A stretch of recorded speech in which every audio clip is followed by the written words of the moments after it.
qofku inuu isagoo dhalinyaro ah uu dacwad bilaabana aad bay u adag tahay inay adkaatona waxaa lagu xidhay toddobada harka ilaahay harsanaysa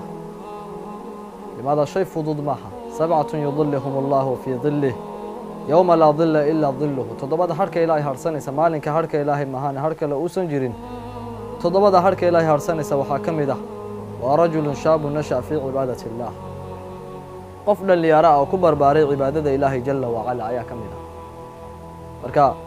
maalinka harka aad baa loogu baahan yahay maalin baahi badan weeyaan meesha adagna ilaahay wuxuu ugu xidhay oo dhalinyarada ahaan loogu xidho booska adag loo geliyey yacni zamankan aad looma helo dhalinyaradu badanaa shahwadooda iyo waa markay ugu shahwada badan inay doonayaan shahwadooda iyo baahidooda iyo xaajadooda inay adduunyada ku gutaan waxaan ku boorinayaa dhalinyarada laba sunna isgarab ordaya laba dadaal laba ducaad baa aaladda tiktoka ku jira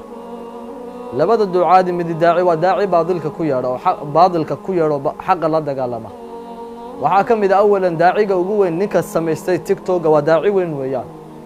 daacigaasi wuxuu ku yeedhaa baadilku ku yeedhaa ilaahay khayrkiiba u yeedhaya uu kugu yeedhaya inaad ilaahay caasido ay dumarku isqaawiyaan zinada iyo fuxshiga iyo quranka unbuu halkaa ugu yeedhaya daaci kalaa jiro daaci ilaahay kugu xidhaya oo nebi maxamed calayhi salaatu wasalaam sunnadiisa ku xasuusinaya oo aakhira inay kaa dambayso ku xasuusinaya daacigaasaa jira marka dhalinyarada waxaan ku boorinayaa sida insha allah bidmillahi tacaala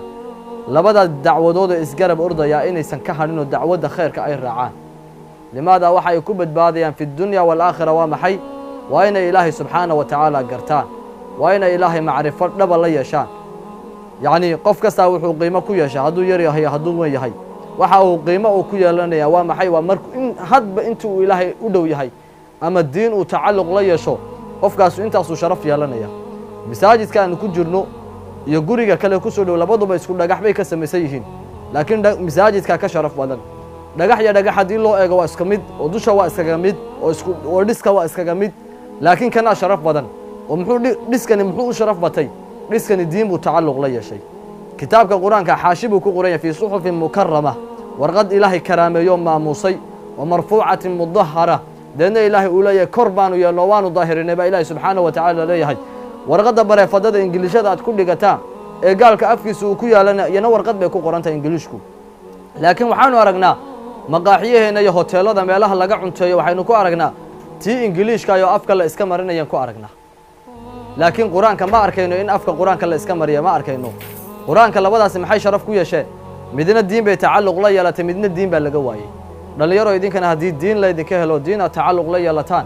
sharaf baad helaysaan haddii diin laydinka waayana sidii abujahal iyo abulahab ayaa ilaahay idiin duleynaya